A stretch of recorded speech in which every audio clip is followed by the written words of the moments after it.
Oh, welcome back. It's Curtis. And Tom. We are back to give our thoughts on the latest PlayStation monthly games this month of December. And they've been ever so kind this month to give us 4 games, which has been great because, it means there's more options. What are you on about? Well, they've given us more games this month to play. Yes, they have, yeah. So more things to talk about. Yeah, more things to talk about. Yeah, and also more options to choose from, because if you didn't like one of them, then you've got 3 others to choose from. Whereas the previous months, if you only liked one... That's good maths. Yeah. That's good maths. It is good maths. The first one we're going to be talking about is Lego Horizon. We played it cooperatively, which I don't think for many Lego games you can actually play online together, which is sad because...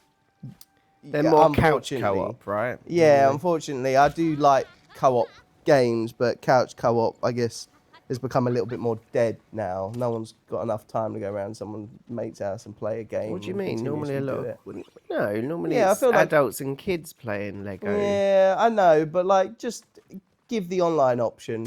But anyway, this game does do that, which I like. We played together online, which was nice. I actually thought the game overall was pretty fun. I like Lego games. I think they're easy to pick up. I think they've got little quirks in it, and you go through the stories. Unfortunately for this, I don't really care about Horizon's story.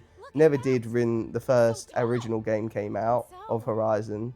I think it's a cool world. I think it's a really cool idea, and you get to mantle stuff. But yeah, I like the Lego game. What did you think was good about this? Well, I like the fact with the bow and arrow. I think it was kind of cool. You get to shoot through things like the fire and set things alight, and you get to hit the targets. Not that you had to be super accurate with it, but just made you feel kind of really cool. I thought that idea was fun. I thought out of everything, I don't love the Lego games. I think they're quite basic and quite simple, and I think they're quite childish, which is fine. There's nothing wrong with that being a game for kids and adults. It's easy. It's very easy and accessible to play.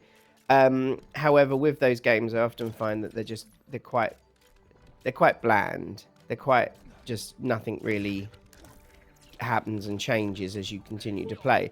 But I will say that I did think, yes, that the fire, shooting the arrows through a fire means that you set things alight. So there was a bit really early on where there was all these bushes, and if you shot through the fire, you'd burn the bushes, which allowed you to go through a different path, or it allowed you to go to a secret path where you could build something for some reason, which I couldn't quite understand what we were doing with those things.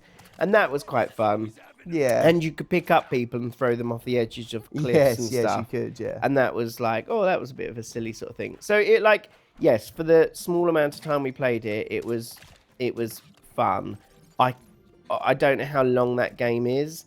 I don't know how long I could play that for until I got very bored. I could play it with kids, like I said. I could play it with kids. I do feel like the game would advance, so... Yeah. Well, you'd hope so, because every game normally does. But I don't know. Whenever I've seen Lego games or have played them previously, and it's been a while since I played one, I've never sort of really loved them.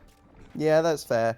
I think for me, I quite enjoyed it. I like the Lego games, and we've only played all of these games for 15 minutes. We know that people don't have that much time anymore, so 15 minutes of playing this, would I play more?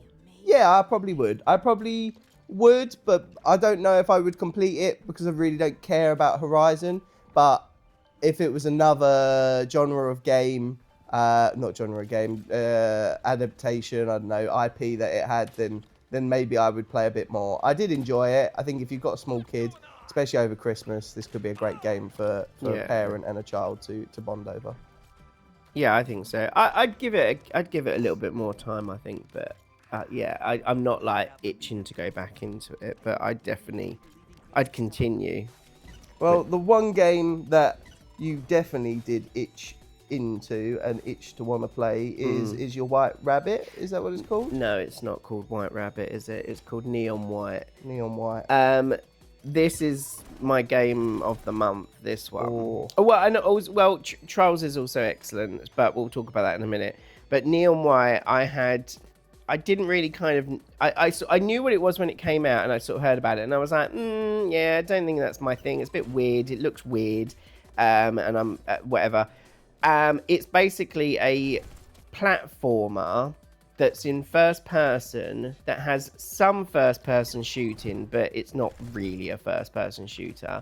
And each level, like no level really lasts longer than a minute. Like you should be able to get through that level in a minute. You might be a bit slower, but a minute really. So they're quite short, but they're so well designed in places that you're doing speed trials against the mission to try and get, you know, gold or ace them and stuff like that. And as you're running along, you get these cards, and the cards are weapons, but the weapons have an alternative function as well. So yes, you can use the pistol to shoot, but if you do the throwaway card, the discard, it allows you to jump, have an extra jump. The machine gun one, I think, allows you, if you chuck it, it's a ball of energy that after 2 seconds explodes. So you can use that to kill enemies, but also if you jump above it as you do it, it will shoot you up in the air.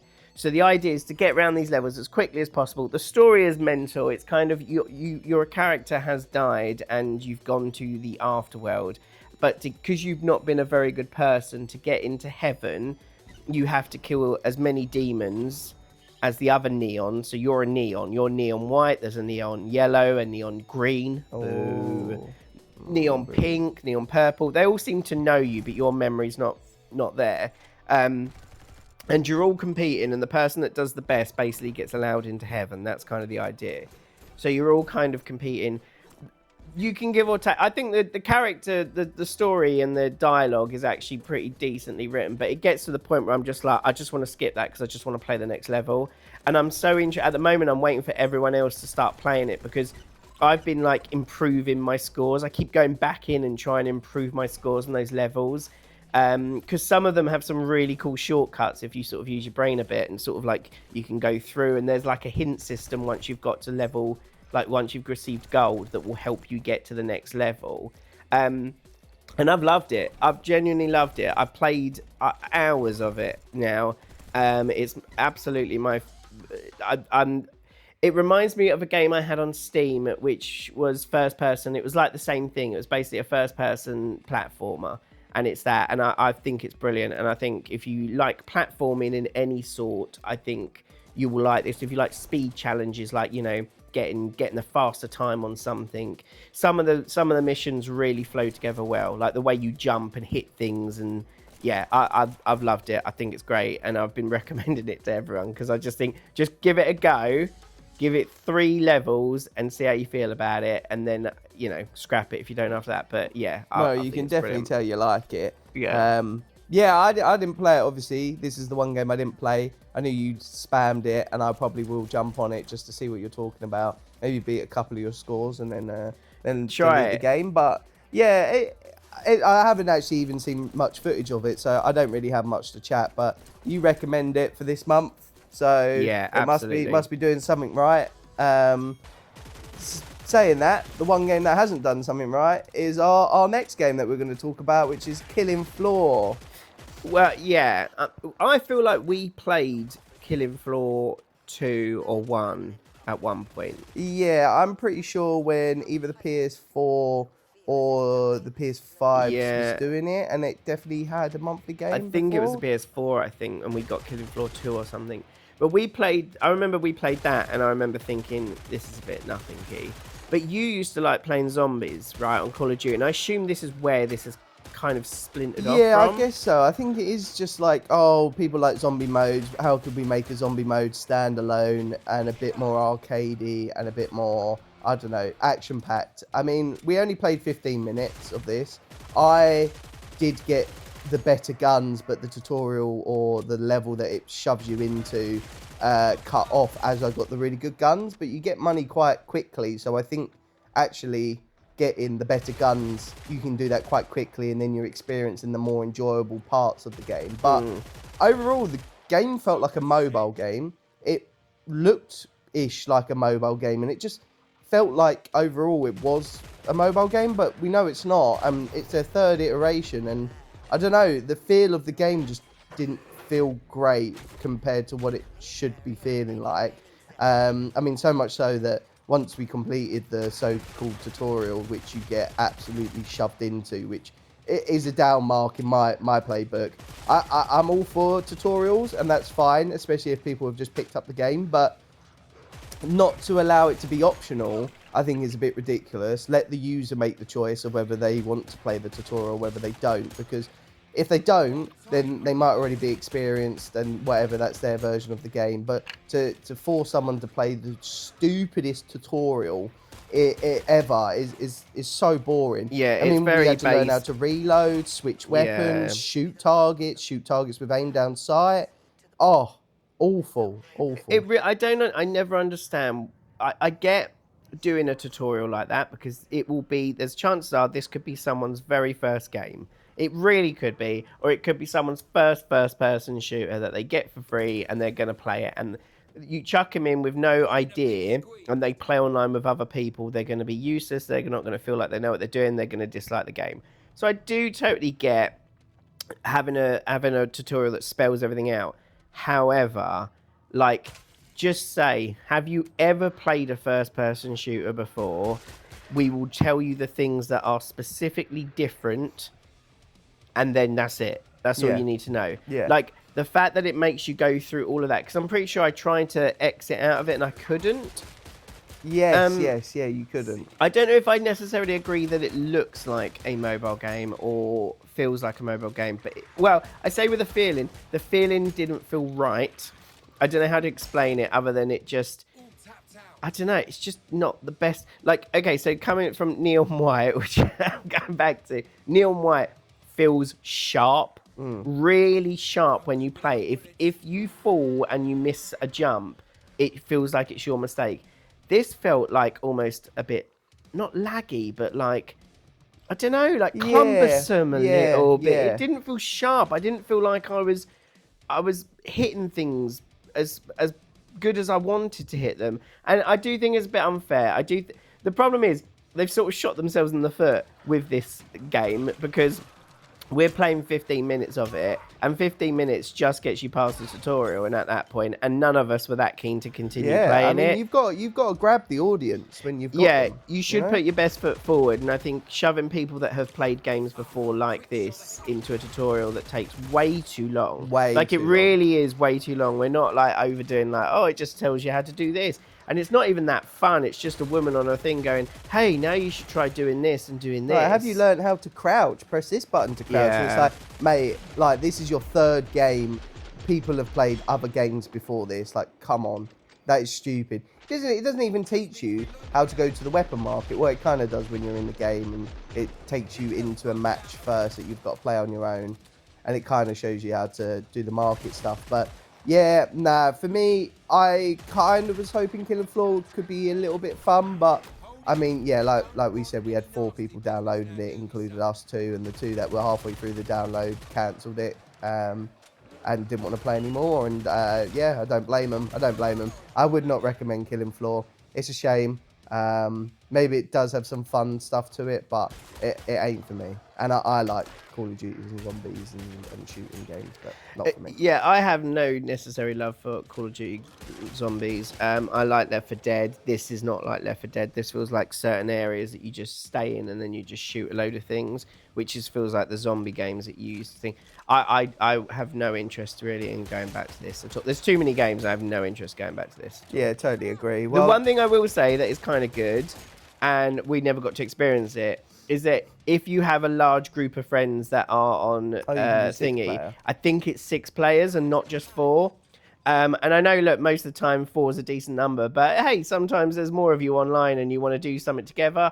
It does do 6 players online, I'm pretty sure of it. So I think that was a pretty cool thing. I agree. I think that's pretty cool. That's all positive I can say, really. Well, the biggest positive of this month, other than your Neon White game, is Outlast, the game that we already have and have played previously. So a little bit unfair because we've had more than 15 minutes on this game, but regardless, we didn't know it was coming up, and to be fair, it's a really good game for this month. If you like horror-ish, Yeah, it is horror. It's if you like horror, gruesome. gruesome, It is gruesome. puzzle solving, teamwork. Yeah, it's Outlast for me. I really like it. I think we had really good fun last night playing as a four Yeah, and unlocking perks and traits and 4-player co-op, isn't it, online? yeah. The idea, they're not, they're quite, so you don't really, you can't really attack too much. You sort of have like, you can throw bottles at people, Yeah, and can't you you? can kick Can them off nudge when they're them. killing your mate. Yeah, but ultimately you're trying to be quiet, you're trying to get around, and you're doing really messed up sort of puzzles. Yeah. Or finding things. Some things are easier to do than others. Like, so we've played, like we said, we played more than 15 minutes of this because we played it before, and it was only me and you that was playing it. No one else had the game, and it was a bit of a shame because every time you joined other people, they either didn't know what they were doing or they knew exactly what they were doing, and they would go and do it while you'd be like, "Oh, I'm still sneaking over here," and they were going and completing it instead. It was a bit annoying. So you sort of fell off it quite easy. I gave it a couple of more goes.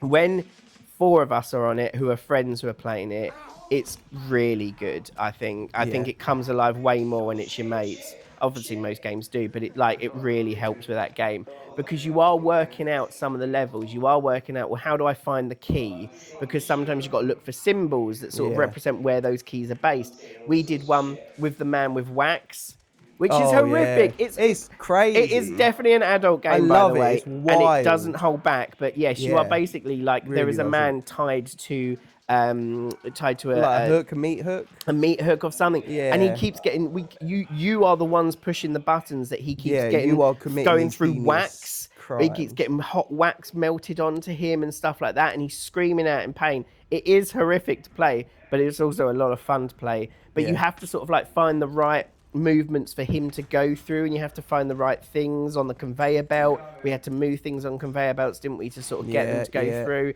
A lot of fun. Creepy, can be really difficult in places, and there's room to sort of upgrade your characters, so you get like a better lots of progression, better health. There's even a fun little mini game where you're doing arm wrestling. Oh, the amount of time you spend in the lobby just doing arm wrestling. You're quite good at the arm wrestling. There's another game as well. There's chess. There's so fun. I think it's a really, really fun game, and I think it's definitely something that I would recommend to people, especially if you've got mates. If you want to play it on your own, I don't know if you can do a solo. You probably can do it solo, which is fine. I mean, if you like the Outlast games, try and play it solo if you can. If you can, that's wicked. The thing is, I will counter that and just say there's actually quite a lot of things that you do need 2 players to do. So, for example, there's certain things when you break through doors, you need your friend to be with you on some of those doors to smash through them together. There's also, I'm sure there's some other things I've seen where you need 2 people to sort of do things together. Yeah, so maybe I'm wrong. Maybe you can't play it solo, but all the bad guys are quite interesting. They jump out at you sometimes at certain things, and you can see that. What's really funny, actually, is that it does a lot of, it plays a lot of tricks on you as well. So there's a lot of like psychosis, like poison stuff, and if you get that, you start seeing a man that's not there, that's running towards you to sort of freak you out. There's also, or they jump out through the door, or they jump out on doors. You see people. I saw someone like a NPC bad guy sort of go into a locker. Yes. And then I saw one of our friends run over, open the locker, and the man jump out on him. So they're not like, oh, we'll just put someone in here because you're going to be in there. They actually do move around the level. Some of the bad guys are really cool as well with what they can do. There's an electric guy. There's a guy with a shotgun. There's a woman. I don't know if you've had that. The big mama woman. Yeah. She's a bit crazy as well. This one's a lot of fun. Really enjoy it. Co-op plays quite good. There was an invasion mode. So last month there was a thing called invasion mode. And invasion mode was where you could enter somebody else's game and mess their game up. That's cool. Yeah, I don't know if the option... I don't know whether it was a timed thing and it's gone now, or whether it's just been added to the game consistently now. But I think that's such a cool idea that you could go in, because there is also times where they basically recreate your character in the game, and they mess up your name ever so slightly and pretend that it is another one of your players. I see. Well, you did that to, well, so when me and you were playing, Yeah. I saw the name tag Curty T, and it was like Curty T 48 or something like that. And I looked, and it didn't immediately clock, and your character walked over to me and then started stabbing me. So it can really mess you up. It's really a lot of fun, and I recommend this one massively. We'll be going back plenty times to play this, I think, with everyone. So just to finish off, we've got to go through the scores. Our scores each month. We'll start Hold on, off. what about the last game? That is the last game. No, there's another game. No, there's 4. We've done 4. All right. We've done Lego, Neon, I'm convinced Killing Floor, and Outlast. I'm convinced there's a 5th game. Will you play a 5th game, did you? You should have played a 5th game, yes. No, there wasn't a 5th. I'm pretty sure there's I mean, a 5th. we literally said at the start of this that there was 4. You did. I'm pretty sure there was a 5th You didn't correct me. Anyway. First game, Tom, your score for Lego? What are we doing it out of? Out of 5. It's 2.5. Yeah, 2.5. I will give it 2.5. I think if it was a better IP, I'd be more interested. So that game scores a 5 out of 10. Not bad. It's the highest rated game so far, the Lego Horizon. All right. Neon White. Neon White for me is like an 8.5. Maybe it's 8 point. Are we doing 0.5s or not? Yeah, you can do 0.5. Oh, wait a minute, we're out of 5, You've just aren't done we? 2.5. Sorry, we're doing it out of Well, I 5. don't get a score for this because I didn't actually play it, so you get to do fine. both of us. I'm saying it's a 5 for me. This game is great. And I for love me, this game. sure, I guess we'd do it at 3, so it gives it an 8. Sure, okay, yeah. You wanted an 8, Yeah, Tom wants an 8, I didn't play it, unfortunately, so we'll give it an 8. I'll let you take the full score, and we'll just put an 8 in there. Yeah. Killing Floor, oof. I think for me, it's got to be a. I mean, I gave Tabs a 1.5. I'd probably give it a 1.5. I'd go with a 1. I also didn't play enough. I was close to giving it a half, but I just didn't play it enough, and I don't have the enthusiasm to play that kind of game. Yeah, that's fair. And last but not least, Outlast. Outlast is a lot of fun. 4.5 to 5 for me. 5, let's say 5. It was fun. I like that. Go for it. Yeah, I'll give it a 4.5. I think it's a very good game. And so far that has now taken the lead as a 9.5. If you do want to see these scores, we have them on an Excel sheet in the description below.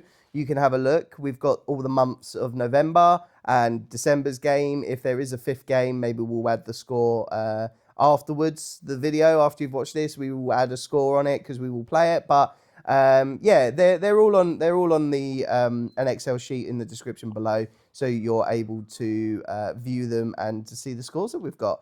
And maybe make your judgment on whether you want to buy one of these games because you've missed the months, or whether you've got them to your library and now you want to download them. But anyway, people, always download games, by the way. them. Yeah, never not. Yeah, I think doesn't matter. Just always do it because you never know in years to come when you go, oh, I might give that game a go. Or another game comes round and your mates are like, oh, you should play this. It was on the PlayStation months in January, and you're like, oh, I didn't download them. Yeah. Don't be silly. Download them regardless, just to have in your library. Anyway, people, much love, and see your mums later. About because this one is trash. Well, at least I found it quite bad. I think you got a bit of an enjoyment out of it. Yeah. What's it called, Curtis? Cool. You are useless. Season 3, Sinduality, Echo of Ada. Yeah. A name that you could forget very easily. A game that is not very enjoyable in my personal experience for extraction shooters. It does some cool little weird arcadey things, but overall it's, I don't know, it feels cheap. It's really slow paced. The enemies were a bit boring. I mean, to be honest, as we're supposed to give games 15 minutes, I just did the tutorial and I hated it. I thought it was so boring. It was so, I mean, it's very Capcom-y. I know it's Namco or whatever. It does feel very much like that. But yeah, just not for me really. Yeah, Not for your me. opinion can sometimes be a bit, Right. you're. We've said this before. You're very FIFA kid a little bit. Your favourite game is WWE. It's what you play most of. Most I played guess. game, yeah. Um, It's because it's got replayability. Whereas How many story I tend to games you play play games that that don't? have got that are a bit more different or a bit more unique or whatever. I haven't played it for too long. It does seem like it's an extraction shooter that's only single player, which I have never played before. And I played Hunt Showdown, Arc Raiders. Like I played quite a few extraction shooters, so it is unique to not have. It's a bit like what Arc Raiders was going to be, which was going to be just players versus enemy. Would have been terrible. I will say that the thing with Arc Raiders and the difference with this is that player versus enemies are in Arc Raiders. They're really well designed. So when you like shoot, like the fan on one side of the little hover machines, like the Hornet or the Wasp, they react really well. Like the way a leaper jumps at you and sort of moves and all of that is really cool. In this, they are a hell of a lot more basic. Little alien. Yeah, I only seen the dogs, but yeah, little Yeah, alien so dogs. far they've not been amazing, and I've only like gone in once and come back out again. However, I wouldn't say it was awful in any regard. I don't think it's an awful game. It is definitely something different, and I am interested in giving it a couple of more goes. I don't think it's going to be a game that I'm going to be playing for much, but I would play it a couple of more goes just to see what progression there is, because I'm quite interested in what a single player extraction shooter is in single player mode. Yeah, I just think that's such a boring concept. Go in, shoot against player enemies. Like, what are you collecting for? What are you advancing for? What's the point? What to go in and shoot heavier enemies, and now I've got to heal my robot. But that's what a single player game is. A single player game is a story. Job. It's just a job. Yes, but if it's story, if it's all done with story and there's some great set pieces and the action gets better, then actually yes. Then why can't an extraction shooter be a single player game? And the UI on this game is clearly built for a PC. Yeah, but that is a bit annoying. It has the combination. dreadful. Which is what Hunt Showdown had at one point. It's a combination of kind of mouse, but also It makes you feel like gamepad. you're playing like Pro Evo 2016, where it used to have like that mouse cursor when you used to do your team management, when actually it would be easier just to use the D-pad to move it. But Well, you can use the D-pad at certain points, and then to get to other parts of the menu, you then need to use the analog stick like a mouse. So it's a bit weird and a bit backward. So that would be nice if it was corrected. I didn't totally dislike it, what I played of it. It was a bit basic. I also don't quite like... So there's a function where when it rains, you need to get under cover. But because otherwise it destroys your sort of armor. And it's like, okay, yeah, fine. But then all that means is that once you find a bit of cover, you just have to stand under cover and wait for rain to stop. So you don't do anything gameplay-wise, which is a bit like, okay. yeah, this game is not a bit of me. I deleted it already from the hard drive. It didn't last long on there. I didn't last long with the game. It just ain't something that I would ever want to put time into or waste my time putting time into, knowing it's not going to go anywhere, knowing that I'm not going to play it any further down the line. And yeah, just not very good. But hey, we spoke about it. We played it. And we gave you our opinion on it. Tom, the last game of the year that we've played for the monthly games, what are you rating it out of 5? I mean, I found it more interesting than I found Horizon, Lego Horizon, not going to lie. That's embarrassing. But I can't remember what I gave that, 2.5. I don't know. Yeah, maybe this is about the same, a 2.5, I guess. I'd be interested to play a little bit more to see where it goes, I think. This game for Why you give me looks? gets a 1.5. I don't think it's that great. It is probably on par with Tabs. Would I play Tabs again over this? No, I wouldn't touch Tabs again. Maybe not, but I'm going to say it's a 1.5. I think this game is interesting, but nah, not worth your time. Anyway, if you liked, please give a like and subscribe. If you totally disagree with Curtis's narrow opinion on video games, let us know in the comments. So that's what you're going to get, you know? You get That's what you're 15 gonna minutes of what I think, 15 minutes of what he thought of that gameplay, and you get the opinions of two brothers who have various gameplay and gaming experiences. One more at a better level and the other one at more of a casual level. But yeah, that's what you get. Anyway, people, if you made it this far, Merry Christmas, and I hope you have a Happy New Year. Bye-bye, everyone. Bye-bye. Have a good time.